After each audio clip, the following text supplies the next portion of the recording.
First, let me introduce you to Tim. Tim leveraged the network to reach his goal. He's a high school student in New York City who studies over 20 languages, and he is considered the world's youngest hyper-polyglot. He's starting at Harvard in the fall. Please welcome Tim to Sapphire.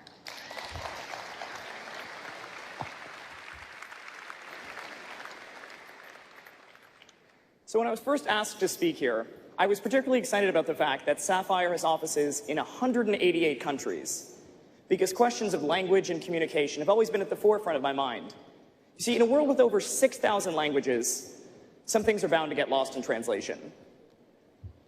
Now, you might take the time, Nikita Khrushchev announced that communism would outlast capitalism, and it was instead translated for a generation of terrified Americans as "we will bury you." Perhaps more tragically, we might look to 1945, when Japanese Prime Minister Kantaro Suzuki responded to Truman's ultimatum for surrender using the word mokusatsu, which in his context meant we're responding with silence because we don't have a response yet, but was instead translated for the Americans as we're scorning your proposal with contempt. Within 2 weeks, we had made the decision to drop the atomic bomb on Hiroshima. Now, those examples are extreme, they're bizarre, but they point to a problem inherent in any human community. How can we be sure that our meaning, our thoughts, our motivations really get through to someone if we don't speak the same language?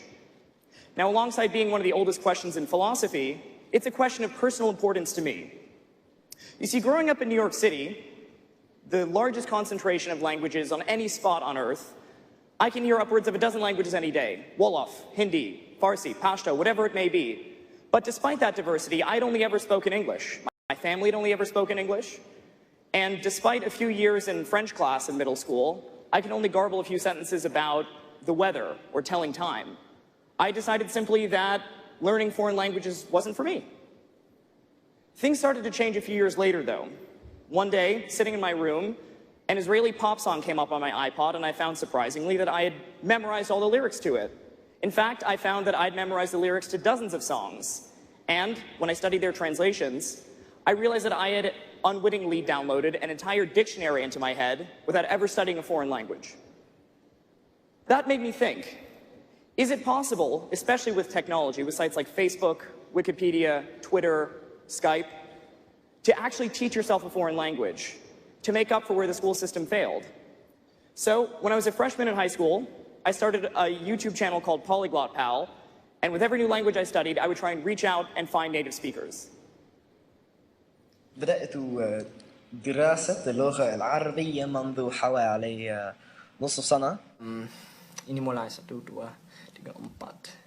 Kira-kira 4 hari lalu. אני מרגיש שזה יותר קל לקרוא ולכתוב בערבית. כגת nizani gendon o jiboe moin. Lakini juzi nilirudi nyumbani, nilikuwa nikijifunza Kifarsi. زما تلفظ څنګه ډېره مننه ورځ د په خیر د خدای په امان.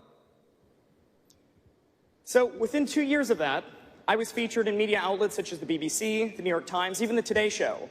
Perhaps you've seen some of those circulating online with ridiculous titles like "Genius Hyperpolyglot Speaks 20 Languages" or "Kid has more languages in his head than he has fingers and toes." And of course, that was a sensationalist aspect to it. But what it really did was to diminish the importance of learning languages, my motivation. Every language encapsulates a foreign culture, a foreign mindset, a way of seeing things. But you might be wondering, how does this relate to you? In fact, culture and business, as well as language and business, are indelibly intertwined. In my opinion, it's only by looking at examples from foreign cultures, which we can learn through foreign languages, that we'll find new ways to innovate, to cultivate our businesses.